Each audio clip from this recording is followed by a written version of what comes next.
Hello दोस्तों, प्रदोष व्रत की बहुत बहुत शुभकामनाएं। दोस्तों, हर महीने के कृष्ण पक्ष और शुक्ल पक्ष की त्रयोदशी तिथि को प्रदोष का व्रत रखा जाता है। यह भगवान शिव को समर्पित होता है और इस दिन विधि विधान से भगवान शिव और माता पार्वती की पूजा अर्चना की जाती है।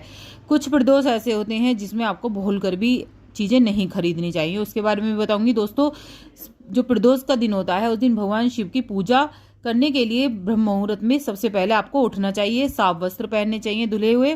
उसके बाद शिव मंदिर में जाकर व्रत का संकल्प लेना चाहिए, लेकिन याद रखें काले कपड़े भूलकर भी नहीं पहनने हैं। फिर शिवलिंग पर गंगा जल चढ़ाएं, दूध दही शहद घी से अभिषेक करें। उसके बाद घी का दीपक जलाएं, फिर बेलपत्र अक्षत धूप दीप और पूजा सामग्री अर्पित करें। इसके बाद भगवान शिव के मंत्रों का जाप करें, कथा सुने। और दोस्तों, शाम के समय प्रदोष के दिन प्रदोष व्रत अगर रख रहे हैं तो शाम के समय या तो आप छोटा सा शिवलिंग बना लीजिए जो वैसे मिट्टी का बनता है, या फिर आप घर में अगर शिवलिंग है तो उसका भी घर में विशेष पूजा करके अभिषेक कर सकते हैं। प्रदोष व्रत भगवान शिव को प्रसन्न कर जीवन में सुख समृद्धि लक्ष्मी प्राप्त करने का स्वर्ण अवसर होता है। प्रदोष काल में शिव पूजन अत्यंत लाभकारी होता है। रावण के पास जितनी भी धन संपदा थी ना, तो वह शिव भगवान शिव की इतनी भक्ति करता था, उसका ही प्रताप था। रावण जो था प्रदोष काल में शिवजी जी को प्रसन्न करता था और सिद्धियां प्राप्त करता था।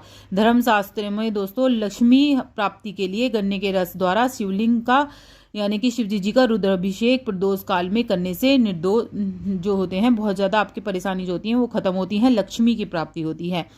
और प्रदोष की मतलब रात्रि की बेला में ही ये करा जाता है, जैसे कि प्रदोष का अर्थ ही यही होता है रात्रि का प्रारंभ।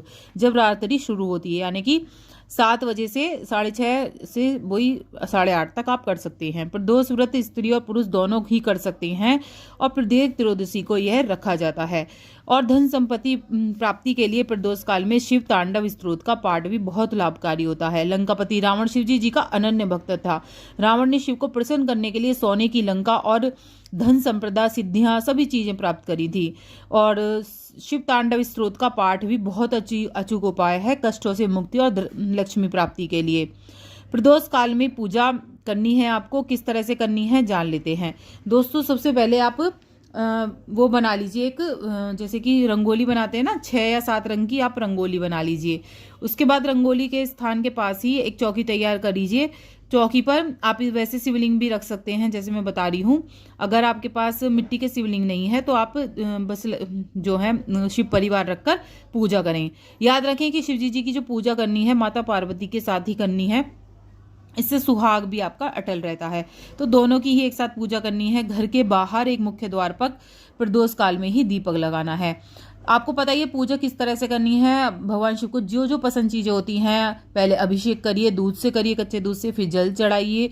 उसके बाद भोग लगाना है और बेल पत्रे और धतूरा, यही सब चीज़ें जो भोलेनाथ के प्रिय हैं वो चढ़ाइए। और माता पार्वती जी को उनके मेकअप का सामान जो होता है, श्रृंगार की सामग्री, चुन्नी अर्पित कीजिए। दोनों को एक बंधन में बांध दीजिए कलावे से। इस तरह से पूजा संपन्न होती है।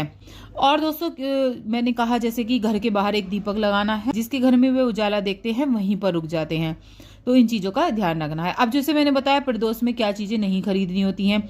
दोस्तों, जैसे शनि प्रदोष पड़ जाता है, उसमें काले कपड़े नहीं पहनने चाहिए, खरीदने भी नहीं चाहिए, लोहा नहीं खरीदना चाहिए, नमक भी नहीं खरीदना चाहिए। तो इन चीज़ों का क्या होता है, इससे मानसिक अशांति आती है, वाद विवाद बढ़ जाते हैं घर में। तो ये शनि जो प्रदोष आता है, वैसे भी शनिवार के दिन नहीं खरीदना चाहिए और शनि प्रदोष पे तो खास तौर से आपको नहीं खरीदना है। नशे की चीज़ों का सेवन नहीं करा जाता है और बहुत सी चीज़ें होती हैं जो हम कर सकते हैं। और जो दोस्तों तिल शिवलिंग पर जब भी आप चढ़ाएं, जैसे काले तिल होते हैं वो चढ़ा दीजिए जल में डालकर, केसर डालकर आप नहला सकते हैं भोले बाबा को। जैसे मैंने बताया जो गन्ने का रस है उससे अभिषेक कर सकते हैं। तो इन चावलों का ध्यान रखें, टूटे चावल नहीं चढ़ाने हैं आपको भोलेनाथ पर।